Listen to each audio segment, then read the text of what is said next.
2019 Ford F150 with the big 3.3 liter engine. We're going to be putting belts on this. 2 belts. These are stretchy belts, so let's put them on. With the vehicle up in the air, I'm going underneath.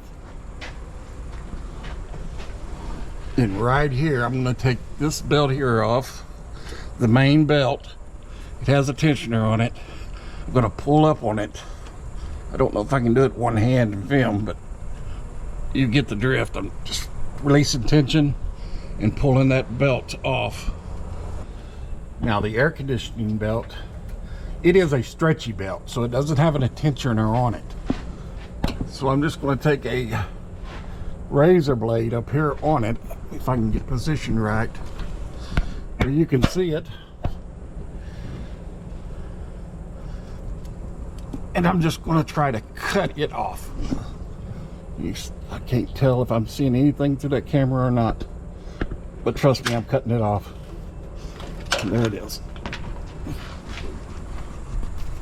Now, one important thing I need to tell you now while I'm thinking of it. When you go to put this AC belt on, you'll use a tie strap to do it. And that is how the workshop manual says to do it. I know I got in big trouble on comments before, people telling me that's not how you do them, but that is how you do it.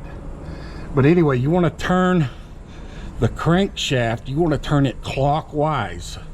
You do not want to try to turn it counterclockwise. Keep in mind, you got timing chains in this engine, and the tensioners run off oil pressure. So if you try to turn it counterclockwise, you're forcing them tensioners in, and if your chains have got some wear on them, it could jump time. That's why you always want to turn it clockwise. Well, in case anybody doubts me, that's the way you put it back on. This is how you do it with the tie strap. I know I got accused of being a poor craftsmanship mechanic doing stuff like this before, but that's the way they say doing it. There's the tie strap, that yellow deal. We're going to put this stretchy belt on for the air conditioner. See how I got this belt? I've got it behind the crank pulley. See how I've got it in there? You're going to get it behind it through there, then go over here on your compressor and make sure it's on the correct grooves there, and we'll pull this belt out because it goes on the backside part of the pulley. And then we're going to put a tie strap right through here. We'll come through here, bring it back out. We're going to put a tie strap right there. Okay, in case you don't know what a tie strap is, that's what I'm talking about, a tie strap. But I've got 2 on that crank, one right through here. Now I'm going to take me an 18mm socket and a ratchet, and I'm going to turn this clockwise now. Never turn counterclockwise. You want to turn this way, clockwise, like you was looking at a clock.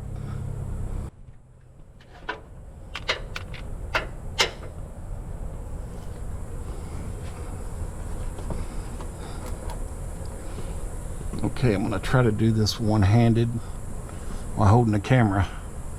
I'm just going to start spinning this thing, making sure it stays on the compressor grooves.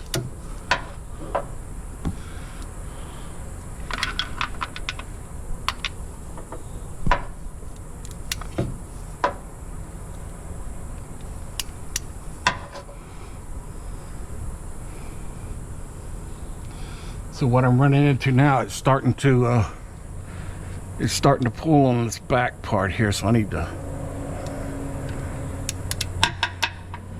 redo that. I need to reset it. So I am not going to turn this back counterclockwise.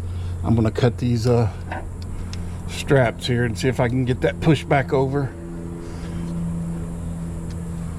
I'll be back. Okay, let's try this again. Hopefully, I just got one tie strap on there. I hope that holds it.